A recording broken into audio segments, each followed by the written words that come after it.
Back to news. Nidigunta Aruna వ్యవహారం అధికారుల మెడకు చుట్టుకోబోతోందా? ఎప్పుడు ఏం జరుగుతుందో, ఎవరి పేర్లు బయటకు వస్తాయన్న ఆందోళన అధికారుల్లో కనిపిస్తోందా?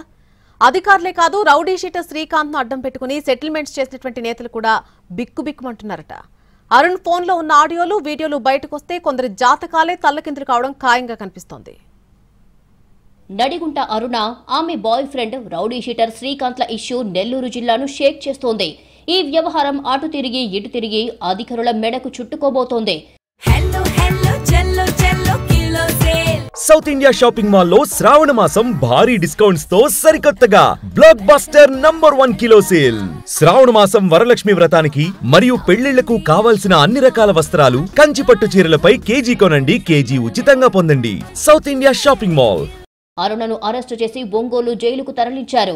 రౌడీ షీటర్ శ్రీకాంత్ కు గత ప్రభుత్వంలో సహకరించిన అధికారులు ఎవరెవరు, ప్రస్తుతం అతని వెనక ఉండే దందాలు చేస్తున్నదెవరు, శ్రీకాంత్ కు సహకరిస్తున్న పోలీసుల లిస్టు కూడా ఇప్పటికే రెడీ అయినట్టు తెలుస్తోంది. జైల్లో ఉన్న శ్రీకాంత్ తో 7 నెలల్లోనే దాదాపు 40 సార్లు ములాఖతయ్యింది అరుణ. శ్రీకాంత్ జైల్లో ఉంటూనే అరుణ, జగదీష్ భూపతి రాజులతో బయట సెటిల్మెంట్స్, నేరాలు చేయిస్తున్నాడని తిరుపతి జిల్లా ఎస్పీ ఇచ్చిన రిపోర్టులో బయటపడింది. నెల్లూరులోని రౌడీ షీటర్లందరూ అరుణ నాయకత్వంలోనే ఉండాలని, ఆమె చెప్పిన పనులే చేయాలని శ్రీకాంత్ తన బ్యాచ్ కి ఆదేశాలిచ్చాడట. కాదని ఎవరైనా ఎదురు తిరిగితే ఇబ్బందులు తప్పవని బెదిరించేవాడట. 200 మంది ఉన్న ముఠాని అరుణ నడిపిస్తోంది. శ్రీకాంత్తో పరిచయం తర్వాత అరుణ లైఫ్ స్టైల్ పూర్తిగా మారిపోయిందని పోలీసుల దర్యాప్తులో వెల్లడయ్యింది.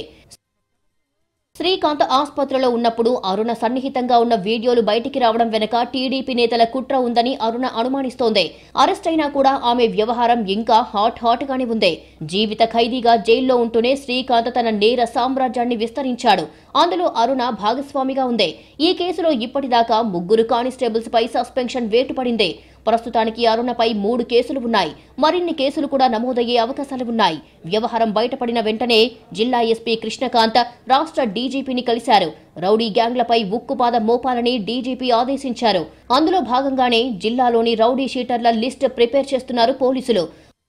అరుణను కస్టడీలోకి తీసుకుని ప్రశ్నిస్తే ఆమె వెనక ఎవరు ఉన్నారు అనే విషయం బయటపడే అవకాశాలు ఉన్నాయి. జైల్లో ఉన్న శ్రీకాంత్ కు సహకరిస్తున్న నేతలు ఎవరు, వారి ఆధ్వర్యంలో జరిగిన దందాలు, సెటిల్మెంట్స్ ఏంటి, ఎన్ని కోట్లు వెనకేశారు అనే విషయాలు ఆసక్తికరం. శ్రీకాంత్ పెరోల్ మీద బయటికి వచ్చింది ఎవరిని టార్గెట్ చేసేందుకు అనేది కస్టడీలో అరుణ నుంచి పోలీసులు రాబట్టేందుకు ప్రయత్నించడం ఖాయం.